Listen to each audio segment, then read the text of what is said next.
রাজধানীর উত্তরায় milestone school and কলেজে যুদ্ধ বিমান বিধ্বস্তের ঘটনায় আরও এক শিক্ষার্থীর মৃত্যু হয়েছে। তার নাম সাহিল ফারাবী আয়ান। গতরাত 1:45টার দিকে জাতীয় বার্ন ও প্লাস্টিক সার্জারি ইনস্টিটিউটে চিকিৎসাধীন অবস্থায় মারা যায় ওই শিক্ষার্থী।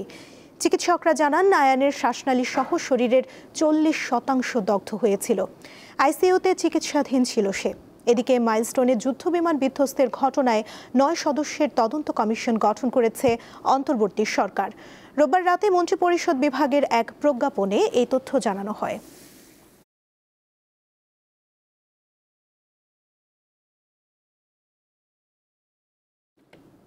জাতীয় বার্ন ও প্লাস্টিক সার্জারি ইনস্টিটিউটে আছেন সহকর্মী দিলশাদ অ্যানি। কথা বলবো তার সঙ্গে। অ্যানি, বার্ন ইনস্টিটিউট চিকিৎসাধীনে আহতদের অবস্থা সম্পর্কে আমাদের বিস্তারিত জানাবেন। সুমনা, আপনি একটু আগে যেটি বলছিলেন যে বার্ন ইউনিটের যে মাইলস্টোন ট্র্যাজেডিতে যে আহত যারা ভর্তি আছে, এবং গতকাল রাত 1:45টার দিকে কিন্তু আরেকটি শিশু 14 বছরের সাহিল ফারাবী আয়ান গতকাল রাত 1:45টার দিকে মারা গেছেন। আর এখন পর্যন্ত বার্ন ইউনিটে আয়ান সহ মোট মৃতের সংখ্যা দাঁড়িয়েছে 18 জনে। আর আইসিইউতে গতকাল ব্রিফিংয়ে কিন্তু পরিচালক বলেছিলেন যে আইসিইউতে সংকটাপন্ন অবস্থায় ছিল 4 জনের মধ্যে একজন ছিলেন এই আয়ান।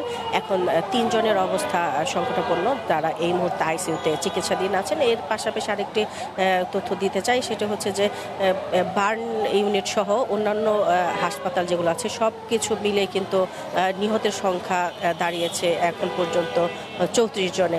আর বার্ন ইউনিট সহ অন্যান্য হসপিটালে যারা আছেন, আহত যারা আছেন, চিকিৎসা নিচ্ছেন, তাদের সংখ্যা হচ্ছে এখন পর্যন্ত 45 জন।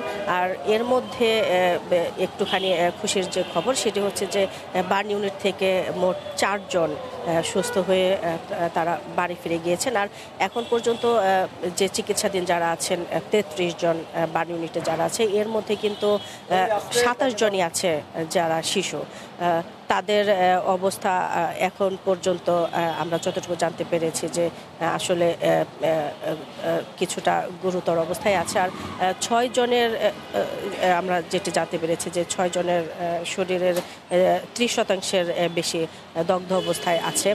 আর বার্ন ইউনিট থেকে যে আনুষ্ঠানিকভাবে যে ব্রিফিং করা হয়, সেই ব্রিফিং এখন পর্যন্ত হয়নি। আমরা যতটুকু জানতে পেরেছি যে 2:30টার পরে 3টার দিকে আনুষ্ঠানিকভাবে ব্রিফিং করা হবে, এবং সার্বিক যে তথ্য আছে এ পর্যন্ত সার্বিক যে অবস্থা, চিকিৎসার অগ্রগতি সব কিছু আনুষ্ঠানিক ব্রিফিংয়ে জানানো যাবে। তো এই ছিল এখানকার সবশেষ তথ্য।